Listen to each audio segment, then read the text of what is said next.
السلام عليكم ورحمة الله وبركاته. ازيكم حبايبي؟ عاملين ايه؟ يا رب تكونوا بألف صحة وبألف خير يا رب. ان شاء الله النهاردة هنعمل مع بعض كيكة الشاي او الكيكة اليومية بتاعتنا. هنعملها بشكل رخامي بشكل جميل جدا، تقدري تقدمها قدام ضيوفك. مقاديرها بصيطة جدا جدا جدا. يلا بينا مع بعض على الطريقة. طريقتنا سهلة، 3 بيضات او بيضتين كبار، او 3 بيضات صغيرين عليهم رشة فانيليا. هنضربهم مع بعض، تضربيهم بالخلاط بمضرب يدوي بالهاند بلندر اللي موجودة عندك. بعدين نزلنا بكوباية سكر. كوباية السكر طبعا تقدري تزوديها تقدري تنقصيها، بس كوباية السكر بتبقى مظبوطة، سكرها مظبوط. هنضربهم لحد ما الخليط بتاعي يبيض، وهنزل بيه كوباية اللبن او كوباية الحليب. تمام بالشكل ده. وهكمل ضرب، وبعدين هنزل بنص كوباية زيت. طبعا انا سايبه لكم المقادير في صندوق الوصف. نص كوبايه الزيت، مش هكتر اكتر من كده. نص كوبايه زيت هتبقى مظبوطه جدا. طبعا الفرن بتاعي والع من قبل ما اشتغل، والصينيه بتاعتي مدهونه. هضربهم مع بعض، وبعدين هكون مجهزه كوبايتين الدقيق عليهم باكت باودر وذره ملح او معلقه باودر، وهقلبهم كده مع بعض، وهنزل بيهم على مرتين او 3. خلاص. وهوطي السرعه بتاعه المضرب علشان خاطر الدقيق طبعا ما يعفرش عليا. تمام. سهلة جدا، مقاديرها بسيطة، وفي نفس الوقت اقدر اعملها باي امكانيات عندي. تمام. لحد كده الكيك بتاعنا خلصان ومفيهوش اي حاجة. خطواته بسيطة ومقاديره بسيطة جدا. 3 بيضات او بيضتين كبار عليهم رشة فانيليا، كوباية سكر، نص كوباية زيت، كوبايتين دقيق عليهم باكت باودر وذرة ملح، وبس كده. هي دي الكيكة بتاعتنا، بسيطة وسهلة ومفيهاش اي حاجة.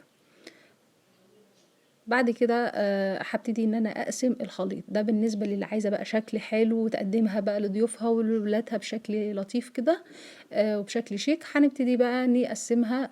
حطيت شويه عجين في الطبق اللي هو بتاع مطرح الدقيق، واحط عليه معلقه كبيره كاكاو غير محلى، ويكون من نوعيه كويسه. اهم حاجه يكون من نوعيه كويسه وطعم حلو.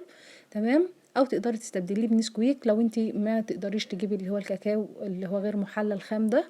وهجيب القارب مدهون بتاعي تمام التمام، وبشكل عشوائي جدا بالطبق، مش بمعلقه ولا اي حاجه. هبتدي كده انزل كده العجين، بس مش فيه كل القارب، يعني مش هنزل العجين في شكل لازم يكون من القارب باين. ففي المكان الفراغات دي هنزل الكاكاو، وهكذا كل مرة اعمل بشكل عشوائي واخلي مكان، وفي المكان الفاضي ده احط الشكل التاني.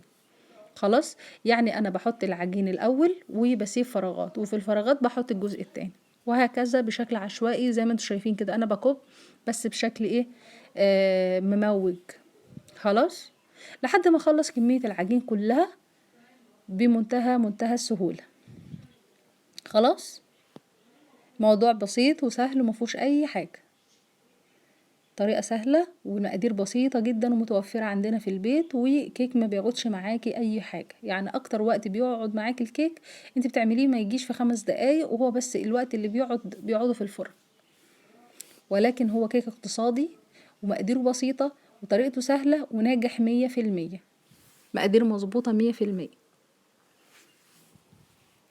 وهفضل ماشية كده لحد ما اخلص كمية كلها بتاعتي. تمام. وبستيجز او ببوس سكينه او بخله. هبتدي ان انا اموج الخليط كله مع بعض، اجيب الكاكاو للخليط مع بعضه كده علشان خاطر يديني الشكل اللي هو الرخامي الجميل. طريقه سهله مفيهاش اي حاجه. وطبعا انا هسيب لكم المقادير في صندوق الوصف برضو، علشان خاطر حبايبنا اللي مثلا ما سمعناش كويس في الفيديو يقدروا ان هم يشوفوا المقادير بمنتهى السهوله. خلاص كده العجين كده خلص معايا تمام كده. هظبط القارب بتاعي، وهبتدي بقى ان انا ايه اجيبه لبعضه زي ما انتوا شايفين كده اهو. بموجهم كده اجيبهم مع بعض. تمام. وادخلهم بقى الفرن على درجة حرارة 180 لمدة ساعة الا تلت او ساعة الا ربع حسب حرارة فرنك. هيطلع معانا بالشكل الجميل ده، وتيجي تختبريها بخلة او تختبريها ببوس سكينة. تتأكدي ان هي ما فيهاش اي عجين، طالعة هشة ونفشة جامد ما شاء الله عليها. وطبعا انا بحب الكيك يكون متحمر كده، بيبقى طعمه جميل جدا. هنبتدي بقى نقطعها مع بعض ونشوف من جوه شكلها عامل ازاي، وقد ايه من جوه مديه اشكال مختلفه، اشكال عشوائيه كده، شكل مختلف، يعني كل قطعه تديكي شكل مختلف. شكلها حلو قوي وهشه طريه، وهنقطع معاكم حته برضو تشوفوا شكلها من جوه هش قد ايه وطري ورطب قد ايه. بس كده والكيك معانا خلص ومنتهى السهوله. ويا رب تكون الحلقه عجبتكم، وبألف هنا وبألف شفا. شايفين ما شاء الله عليها. لأول مرة بقى تشوفونا دعمونا باشتراك، سبسكرايب لقناة لو أول مرة تشوفونا، ولايك وشير وفعلوا زر الجرس عشان يوصلكوا كل جديد. ومنتظرة تعليقاتكم الجميلة، وإن شاء الله انتظرونا في حلقة جديدة ووصفة جديدة. والسلام عليكم ورحمة الله وبركاته.